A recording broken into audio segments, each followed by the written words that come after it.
dans cette vidéo, nous allons voir comment calculer l'intégrale de sinus x sur cos carré de x dx. Eh bien, regardez, au dénominateur, vous avez du cosinus x et au numérateur, on a du sinus x dx. Eh bien, l'idée, c'est de poser, donc on fait une intégration par changement de variable en posant u égale cosinus x. Parce que quand vous dérivez cosinus x, vous avez du sinus x, au signe près. Et donc, on décide de poser u égale cosinus x, donc on a du égale moins sinus x dx. Eh bien, regardez, on va remplacer sinus x dx par du, avec le signe moins, il faudra faire attention.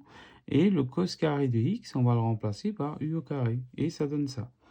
Donc ça nous donne donc la transformation de cette intégrale maintenant, avec le changement de variable u égale cosinus x, devient i égale intégrale de moins 1 sur u au carré du. Le moins, il ne faut pas l'oublier, parce que quand vous dérivez cosinus x, vous trouvez moins sinus x. Donc en faisant le changement, ça nous donne moins 1 sur u au carré du.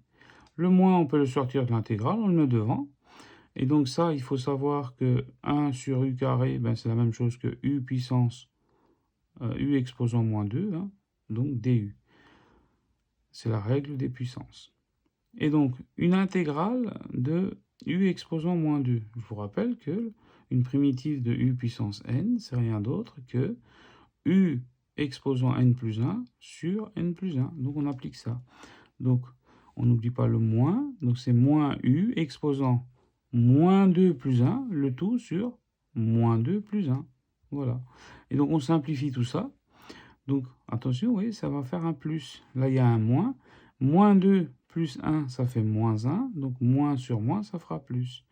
Donc, il nous reste u puissance moins 1. Mais maintenant, il faut revenir à notre intégrale en x. Donc, on va remplacer u par cosinus x. Et donc, en le remplaçant, ça donne cosinus moins 1 de x. Voilà.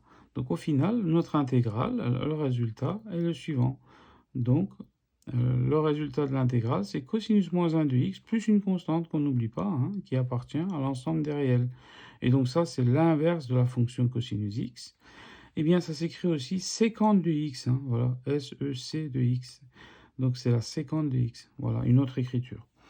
Voilà, cette vidéo est maintenant terminée. Je vous souhaite un bon courage, un bon travail et une bonne réussite. À très bientôt. N'hésitez pas à regarder aussi les autres vidéos de ma chaîne. Vous avez les liens en barre d'infos.